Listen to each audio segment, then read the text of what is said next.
नमस्कार। विज्ञान और इंजीनियरिंग विषयों में रुचि बनाने और विषय समझ को मजबूत बनाने के लिए शुरू किए गए श्रीदेवी क्लासेज यूट्यूब चैनल पे 10वीं गणित की श्रृंखला में आज हमारी वीडियो में बात करते हैं फैक्टराइजेशन की एप्लीकेशंस की, गुणनखंडों के कुछ परीक्षा उपयोगी अनुप्रयोगों की। हमने इसी श्रृंखला की पिछली वीडियो में फैक्टराइजेशन या गुणनखंड करने की जो बेसिक कंसेप्ट है, मूल अवधारणा है, उसे समझा है और सबसे प्रचलित और सरल गुणनखंड के जो तरीके हैं उन्हें जाना था। उभयनिष्ठ कॉमन निकालकर एक जटिल से गणितीय स्टेटमेंट को सरल बनाने की प्रक्रिया सीखी थी और आज उसी विषय में परीक्षा उपयोगी प्रश्न करने के कुछ और तरीके सीखते हैं। तो शुरू करते हैं आज की वीडियो। जो ये हमने गुणनफल देखे हैं जो बार बार प्रयोग किए जाते हैं, यहाँ जो हम तीन सर्वसमीकाएं देख रहे हैं ये बार बार प्रयोग किए जाते हैं और मानक सर्वसमीकाएं जैसे a प्लस बी का वर्ग बराबर a square plus 2ab plus B square, a minus B का वर्ग बराबर a square minus 2ab plus B square. तीसरा है a plus B into a minus B equal to a square minus B.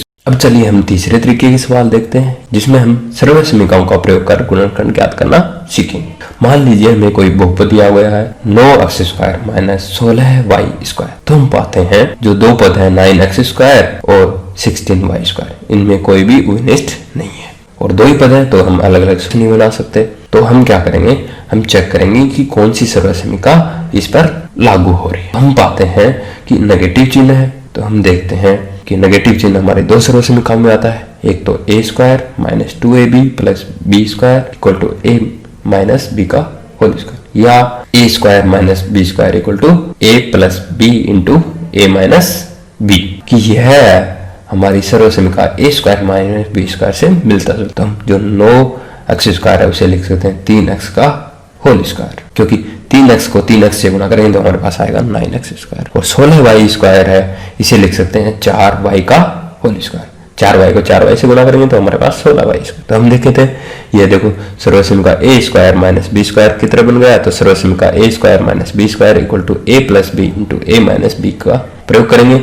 यहाँ a की जगह 3x है, b की जगह 4y है, तो a प्लस बी मतलब 3x प्लस 4y और a माइनस बी मतलब 3x माइनस 4y। तो हमने इस जो दिए गए बहुपद को बहुपदों के गुणा के रूप में लिखा, जो 3x प्लस 4y तथा 3x माइनस 4y। तो यह जो बहुपद आए हैं ये दिए गए बहुपद के गुणनखंड। एक और एग्जांपल लेते हैं 9x square plus 24xy plus 16y square, इसका हमें गुणनखंड ज्ञात करना है। तो हम देखते हैं कि तीन पद सिर्फ हमारे दो सर्वसमीकाओं में आते हैं, a प्लस बी का whole square equal to a square plus 2ab plus B square और a माइनस बी का whole square equal to a square minus 2ab plus B square. लेकिन तीनों पद धनात्मक सिर्फ पहली में होते हैं, a प्लस बी का whole square equal to a square plus 2ab plus B square. तो हम देखिए तो 9x स्क्वायर को लिख सकते हैं 3x का होल स्क्वायर और 16y स्क्वायर को लिख सकते हैं 4y का होल स्क्वायर। 2ab के रूप में लिखेंगे तो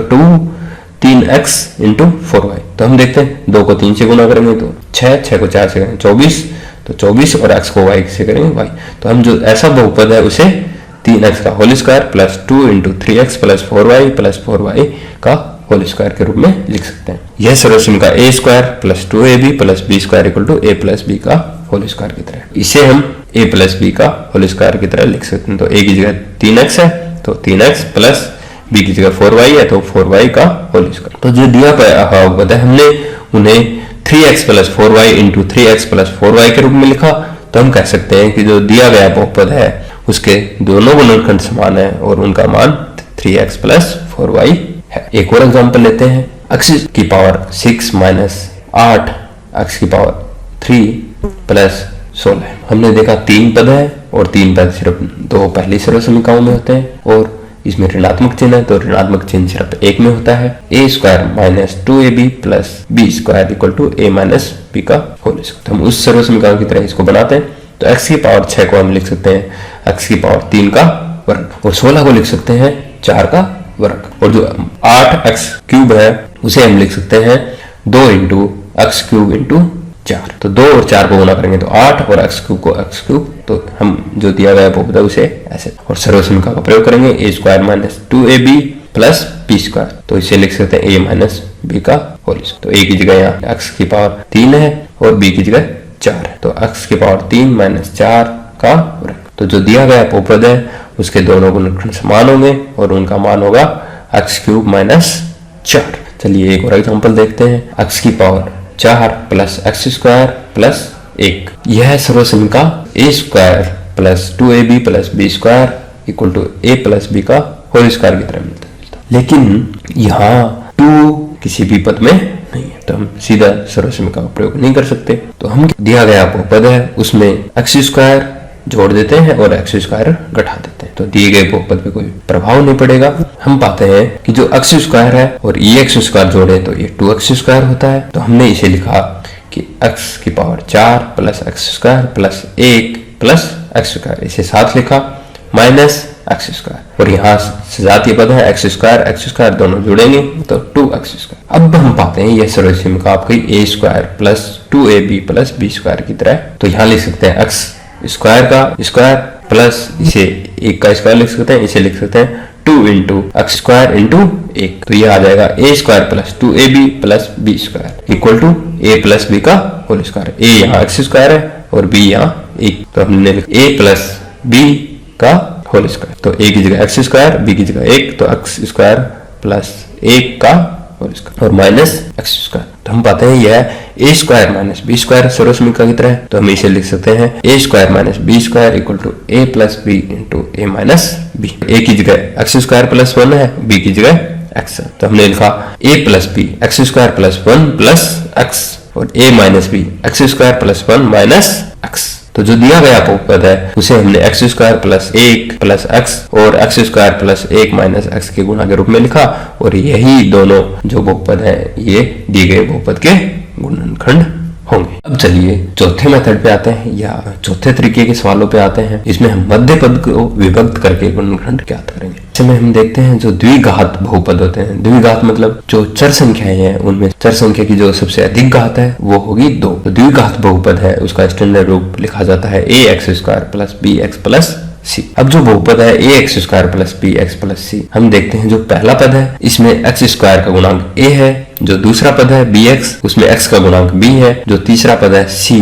अब हमें क्या करना है, हमें जो पहला पद है उसमें x² के गुणांक को देखना है और तीसरे या अंतिम पद जो है उसको देखना है, और पहले पद में x² के गुणांक को अंतिम पद से गुणा कर देना। a और c को गुणा करेंगे तो हमारे पास कोई गुणनफल आएगा ac, उसके हमें ऐसे दो गुणनखंड करने हैं a और b जिनका जोड़ जो मध्य पद है bx इसमें b के बराबर, जो मध्य पद है bx उसमें x के गुणांक यानी b इसके बराबर। तो हमें जो x² का गुणांक a है और अंतिम पद c है इसको गुणा करना है, तो a को c से गुणा करेंगे तो ac आएगा, और इसके ऐसे दो गुणनखंड करने हैं जिनका जोड़ मध्य जो पद है उसमें x के गुणांक के बराबर। हमें गुणनखंड ज्ञात करना है x² प्लस 3x प्लस। तो हम पाएंगे सबसे पहले देखेंगे क्या इन पदों में कोई उपनिष्ठ निकाला जा सकता है, हम पाते हैं कि नहीं। क्या हम समूह बना सकते हैं, हम पाते हैं। क्या हम सर्वसमीकाओं का प्रयोग कर सकते हैं, हम पाते हैं नहीं, क्योंकि इनमें दो पूर्ण वर्ग नहीं है, ये सर्वसमीकाओं से इसकी तुलना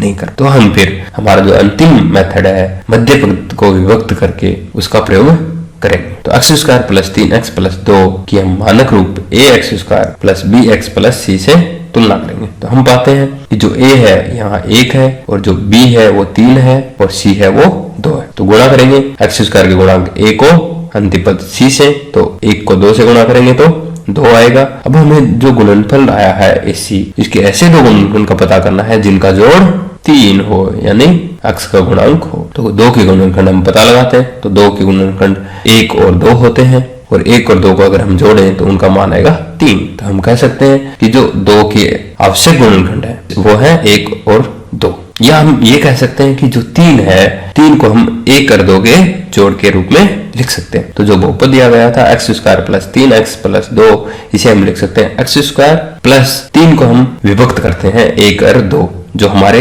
आवश्यक गुणनखंड आए उनके रूप में। तो हमने लिखा 2 प्लस 1 इंटू x प्लस 2। तो इसे ब्रैकेट खोलेंगे तो हम लिख सकते हैं 2x प्लस x। सीधी भाषा में कहें तो हम कह सकते हैं bx को हमने जो मध्य पद है उसे विभक्त कर दिया दो पदों में 2x प्लस x में। अब हम समूह बना सकते हैं। देखिए हमारे पास 4 पद हुए, x square plus 2x plus x plus 2। तो हम पहले दो पदों का समूह बनाएंगे, x स्क्वायर प्लस 2x का और दूसरे पद का x प्लस 2। जो पहला समूह है उसमें हम पाते हैं पहले पद और दूसरे पद में x उभयनिष्ठ है। तो हम जब x उभयनिष्ठ लेते हैं तो हमारे पास बचेगा, रिजल्ट आएगा x प्लस 2। x स्क्वायर में x बाहर निकाला तो x बचा, 2x में x बाहर निकाला तो 2 बचा। हम देखते हैं x प्लस 2 में कोई भी उभयनिष्ठ नहीं है, तो हम सिंपली कह सकते हैं कि एक उभयनिष्ठ है। तो हमने एक बाहर निकाला तो हमारे पास बचा x प्लस 2। यहाँ ध्यान रखने योग्य बात यह है कि जब कॉमन निकाल लेते हैं उसके बाद में जो बचा रिजल्ट है वो हमारा दोनों समूह से समान होना चाहिए। तो यहाँ हमारा x प्लस 2 आया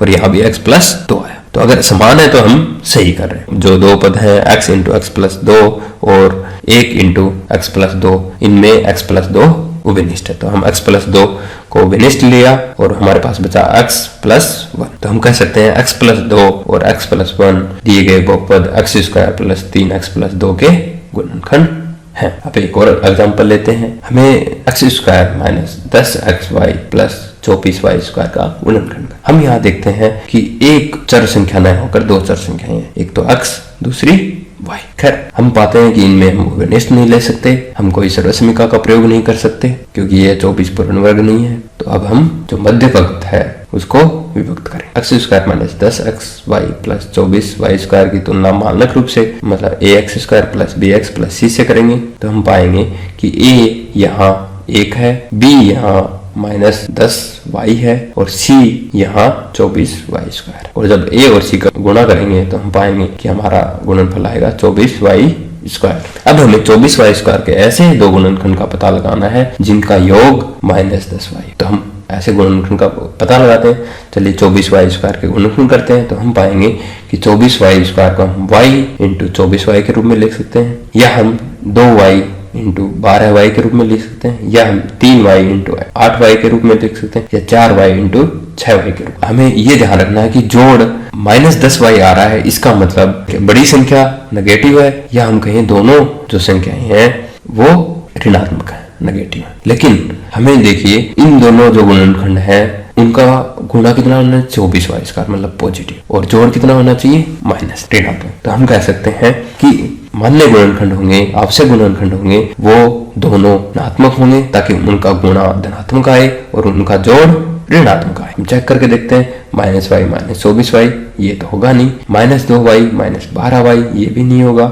माइनस 3y माइनस 8y ये भी नहीं होगा, माइनस 4y माइनस 6। हाँ इनका जोड़ माइनस 10y हो जाता है। और इनको जब गुणा करेंगे तो माइनस 4y को माइनस 6y से गुणा करेंगे तो 24y स्क्वायर का। तो हमारे जो आवश्यक गुणनखंड है वो हो जाएंगे माइनस 4y और माइनस 6y। तो हम जो दिए गए बहुपद है उसके मध्य पद को लिख सकते हैं, माइनस 10xy को लिख सकते हैं minus 4y plus minus 6y into x। तो हमने लिखा x square minus 6y into x minus 4y into x plus 24। अब हम समूह बनाएंगे तो पहले जो दो पद हैं उनके समूह बनाते हैं और दूसरे दो पद है उनका समूह। पहले जो समूह है उसमें हम x कॉमन ले सकते हैं। तो हमने x कॉमन लिया तो हमारे पास रिजल्ट आया x माइनस 6y। दूसरे में हम देखते हैं कि हम 4y कॉमन ले सकते हैं तो हमारे पास रिजल्ट आया x माइनस 6y। और मैंने पहले भी बताया था आपको जब हम कॉमन लेते हैं तो जो रिजल्ट आए वो हमारा समान आना चाहिए। तो यहाँ x माइनस 6y और x माइनस 6y दोनों